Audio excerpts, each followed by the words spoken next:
OVNIs en Egipto. A lo largo de la historia innumerables películas se han centrado en el antiguo Egipto, desde un punto de vista histórico unas veces, mitológico otras. Pero también se han realizado grandes producciones centradas en supuestas tecnologías ancestrales encontradas en el país de las pirámides. Y es natural que así sea, pues desde tiempos inmemoriales la Gran Pirámide de Giza ha sido relacionada con la inmortalidad de los faraones, el trascender de la vida terrenal a otras en dimensiones más allá de las estrellas. También es destacable el hallazgo de objetos con formas de ingenios tecnológicos entre los miles de jeroglíficos que proliferan por los imponentes templos de Egipto. Un claro ejemplo son los relieves localizados en el templo de Seti en Abidos, en el Alto Egipto. En este vídeo os presentamos una de las películas que mejor han plasmado la idea de los portales dimensionales y la mitología egipcia, como es Stargate del realizador Roland Emmerich, estrenada hace casi 30 años. Además os mostraremos algunos de esos jeroglíficos que a todos nos recuerdan a artefactos tecnológicos, por más que los historiadores oficialistas se empeñen en hacernos cambiar de opinión. En la película Stargate la acción comienza en el año 8000 a.C., en una pequeña aldea situada en el desierto norteafricano. Es de noche y los habitantes de la aldea duermen, hasta que les despierta un ruido atronador causado por una nave alienígena que aterriza a pocos cientos de metros, emitiendo una luz cegadora. Todos huyen, a excepción de un joven que, para saciar su curiosidad, se acerca a la luz al no saber lo que es, y un destello cegador desciende sobre él. En 1928 el equipo de arqueólogos del profesor Lanford descubre en Giza, Egipto, un extraño artefacto metálico con forma de anillo, cubierto por unas losas de protección con unas escrituras. Mientras el profesor analiza las losas, su hija, Catherine, curiosea entre otros objetos descubiertos, y toma un colgante dorado que le llama la atención. Años más tarde, en 1994, el Dr. Jackson, James Bader, lingüista que daba una conferencia sobre la escritura egipcia, recibe la visita de Dr. Lanford, que le propone una traducción de unas tablillas del antiguo Egipto. El Dr. Jackson se tiene que trasladar hasta unas instalaciones militares en la montaña Creek, Colorado, donde le muestran unas enormes losas de protección. En una pizarra contigua existía una traducción de parte de los símbolos, que no duda en corregir. La traducción de los otros símbolos le lleva 2 semanas, hasta que se da cuenta de que no son símbolos sino constelaciones que señalan un punto en el universo. Espontáneamente su mirada se topa con la portada de un periódico, el Universe Today, que publica una noticia sobre la constelación de Orión, Orión Up Close, Orión de cerca. Entonces se da cuenta de que uno de aquellos signos representa a la constelación y que por tanto todos son símbolos de constelaciones. Cuando explica sus descubrimientos al general West y el resto de los militares, deciden enseñarle que se encontraba debajo de las losas de protección. Gracias al Dr. Jackson, consiguen activar el Stargate y establecer un agujero de gusano con la otra punta del universo conocido. Un grupo de militares encabezado por el coronel O'Neill, Kurt Russell, y al que acompaña el Dr. Jackson, cruzan la puerta para explorar lo que se encuentren al otro lado. Al cruzar la puerta, llegan a un mundo aparentemente desértico. El Stargate de aquel lado está dentro de un templo junto a una gran pirámide. Los militares acampan y el Dr. Jackson sale a explorar, encontrando por casualidad a una civilización de humanos prehistóricos que trabajan una mina. Algunos de los hombres de la expedición van a Nagada, la aldea de esta gente, y entablan amistad con ellos. Al Dr. Jackson le es ofrecida Saori, la hija del jefe, como esposa, quien le conduce a una gruta donde descubre la historia de ese mundo. Hace miles de años, un alienígena moribundo llegó a la Tierra, tomó a un humano como anfitrión y utilizó su tecnología para autoproclamarse dios de aquellos primitivos humanos. Con el tiempo, hubo una revuelta en la Tierra, Ra huyó y el Stargate fue enterrado. Los antiguos egipcios teorizaron el paso al más allá en una serie de etapas. Se creía que la primera fase comprendía el vehículo de transporte, que eventualmente dirigiría sus almas difuntas hacia la inmortalidad. Los individuos estaban sujetos a una multitud de pasajes, pero la elección de la ruta no era suya, sino que dependía de su estado. El aspecto que influía más universalmente en la determinación del pasaje era la posición de cada uno entre sus líderes. A pesar de las diferencias entre los viajeros, las creencias relativas a la vida después de la muerte dependen astronómicamente de las ideologías religiosas. Por ejemplo, la gente temprana utilizó a menudo la religión para entender y para comprender, así como para relacionarse con acontecimientos naturales, puesto que la ciencia todavía no había definido incidentes diarios.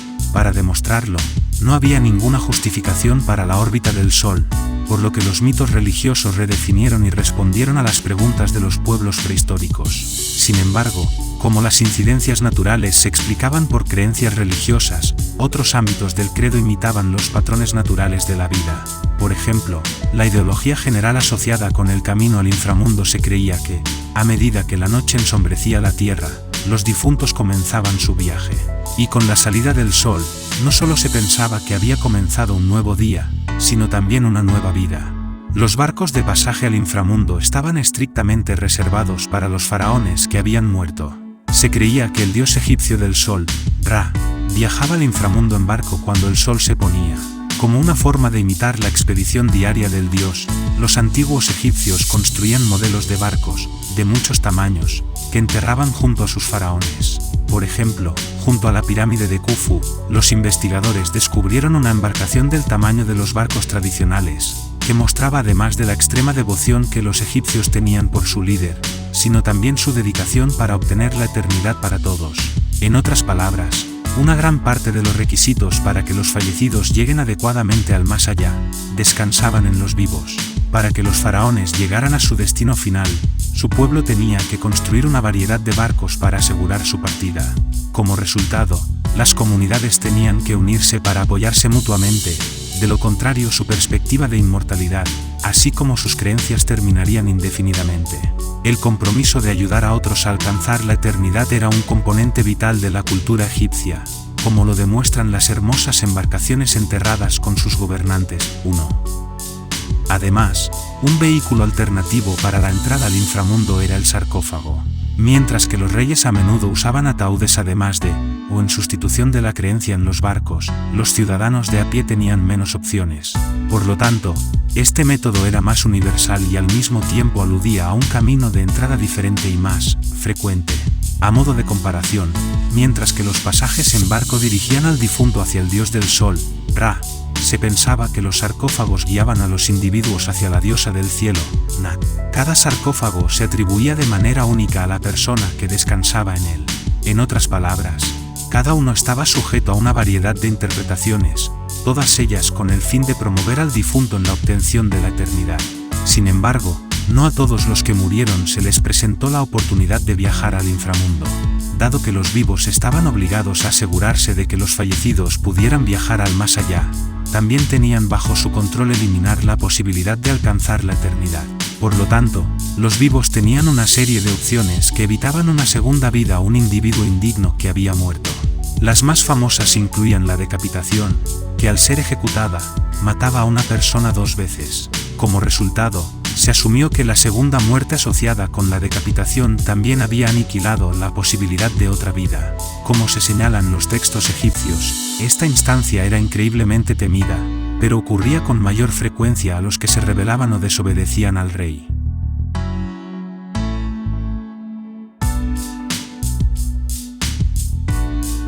Entre los amantes de las teorías de la conspiración, los ovnis y la historia alternativa, hay algunas tesis que se resisten a perder impulso, por mucho que las pruebas estén claramente en su contra. Una de tales creencias sin fundamento responde al nombre de paleocontacto. Según sus defensores, alienígenas dotados de una tecnología avanzada habrían visitado nuestro planeta durante la prehistoria y la antigüedad, dejando un legado de rastros tecnológicos. Una supuesta muestra de esas pruebas estaría en el bello Gran Templo de Abidos. Joya de la antigüedad, se comenzó a edificar durante la dinastía 19 por orden de Seti, hijo de Ramsés, y en la antigua ciudad de Abidos, alrededor del año 1300 a.C. levantado con piedra caliza, contiene verdaderas obras de arte esculpidas en sus paredes. Tras la muerte de Seti, su hijo Ramsés II se encargó de terminarlo. Su peculiar planta en forma de L y el excelente estado de conservación de sus característicos relieves atraen cada año a miles de turistas. Un bello pórtico con columnas y 7 puertas nos conducen a la primera sala hipóstila, donde nos aguarda el protagonista de esta historia, un dintel con unos famosos jeroglíficos que han alimentado toda clase de teorías.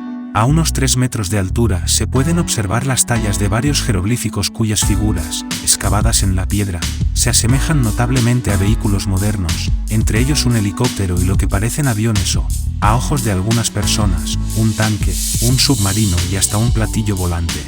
Si uno observa la imagen arriba, sin manipular, debe reconocer que las siluetas, en efecto, recuerdan a tales artefactos modernos. Y es preciso añadir que los jeroglíficos son auténticos. Abidos es el nombre griego de una de las ciudades más antiguas del Alto Egipto, capital del Nomo 8, cuya región fue testigo de asentamientos desde hace 5000 años. Se sitúa a unos 11 kilómetros al oeste del río Nilo. Si bien Ramsesi gobernó poco tiempo, unos 2 años, Seti alcanzó un considerable rango de poder, tanto civil como militar.